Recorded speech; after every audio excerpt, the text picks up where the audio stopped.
अगले 2 मिनट में आप जो सुनने जा रहे हैं वो आपको हैरान कर देगा। तो चलिए पहले आपसे कुछ पूछता हूं, क्या आप ओआरएस का घोल जानते हैं? निश्चित रूप से जानते होंगे, काफी प्रचार किया जाता है। जब भी किसी को उल्टी दस्त होते हैं तो ओआरएस का घोल दिया जाता है। दोस्तों, आपको जानकर ताज्जुब होगा कि ओआरएस के जो आविष्कारक थे वो भारतीय थे और पिछले हफ्ते ही उनका गुमनामी में निधन हो गया। वो 88 साल के थे और ये जो ओआरएस घोल की खोज उन्होंने की थी उसने पूरी दुनिया में 6 करोड़ से ज्यादा जानें बचाई हैं। डॉक्टर दिलीप महालनोबिस ये उनका नाम था और उन्होंने जानबूझकर अपनी इस खोज को पेटेंट नहीं कराया था क्योंकि वो चाहते थे कि ज्यादा से ज्यादा लोगों तक इसका फायदा पहुंचे। पेटेंट न कराने का मतलब यह है कि उन्होंने इसके फार्मूले को पब्लिक कर दिया था ताकि लोग इसे बना सकें, बेच सकें और जो असमय जान चली जाती है लोगों की वो बच सके। लेकिन इसका नतीजा क्या हुआ? नतीजा यह हुआ कि डॉक्टर दिलीप खुद ही गुमनामी के अंधेरे में कहीं खो गए और पिछले हफ्ते जब कोलकाता में उनका निधन हुआ तो अखबार के किसी छोटे से कोने में एक छोटी सी खबर छपी। सोचिए, वो शख्स जिसने एक ऐसी खोज की जो पूरी दुनिया में 6 करोड़ से ज्यादा जानों को बचाने के काम आई, उस शख्स का नाम तक हम में से बहुतों को नहीं पता। हो सकता है अब कुछ लोग गर्व करेंगे इस बात पर कि देखो, ओआरएस का घोल करने वाला व्यक्ति भी भारतीय था। लेकिन क्या हमने उस शख्स की वो कद्र की? क्या हमने उसके बारे में जानने या पहचानने या बताने की कोशिश की? मैं आपको यह भी बताना चाहता हूं कि उन्होंने जो ये ओआरएस का घोल जिसका आविष्कार किया था उसमें होता क्या है।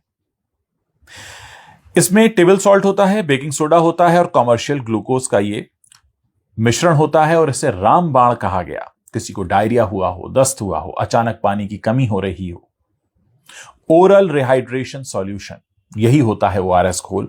और वाकई मुझे मेरे किसी मित्र ने यह अखबार का छोटा सा टुकड़ा भेजा और मुझे भी जानकर बेहद हैरत हुई और इसीलिए मैं इस जानकारी को आपके साथ साझा कर रहा हूं। इस वीडियो को आप शेयर कीजिएगा।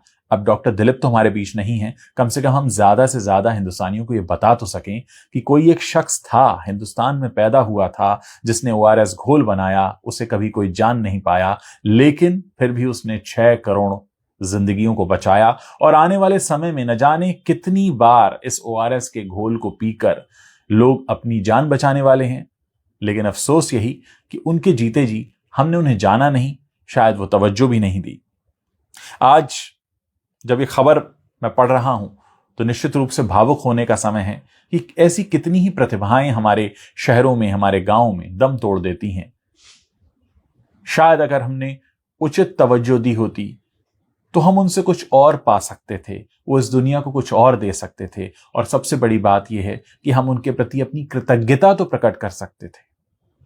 मैंने तो अपने जीवन में कई बार ओआरएस का घोल पिया है, निश्चित रूप से आपने भी पिया होगा या आपके परिवार में किसी ने पिया होगा। और सोचिए, हम इस बात से अनजान थे। तो इस जानकारी को आपके साथ शेयर करने का मकसद सिर्फ इतना है ताकि हम पहचाने कि कई ऐसी शख्सियतें हैं हमारे बीच में जिनके बारे में हमें पता ही नहीं चलता। हम उनके बनाए सामान, उनकी आविष्कृत की हुई चीजों का लुत्फ तो उठाते रहते हैं, लेकिन हम पूरी जिंदगी बीतने पर भी नहीं जान पाते हैं कि वो कौन थे। तो इस जानकारी को प्लीज शेयर कीजिएगा। ये मैं आपके साथ स्क्रीन पर शेयर कर रहा हूं और इसमें एक और जानकारी खास दी गई है कि 1934 में अविभाजित बंगाल के किशोरगंज में जन्मे थे महालनोबिस। इन्होंने 1958 में कोलकाता, एक्चुअली तब कलकत्ता था, कलकत्ता मेडिकल कॉलेज से ग्रेजुएशन किया और फिर लंदन में queen Elizabeth hospital for children के रजिस्ट्रार के रूप में चुने गए और ऐसे चुने जाने वाले वो पहले भारतीय थे। 1964 में उन्होंने ओरल रिहाइड्रेशन थेरेपी पर अपना शोध शुरू किया। आप ये मानकर चलिए कि इन जैसे डॉक्टर्स जो हैं वो पूरी दुनिया के लिए एक मिसाल हैं। आज हम देखते हैं अपने आसपास कोई छोटा सा आविष्कार कर ले, उसको तुरंत पेटेंट कराने की दौड़ होती है, कैसे मेरा नाम हो जाए, कैसे मेरे बिना ये ना हो।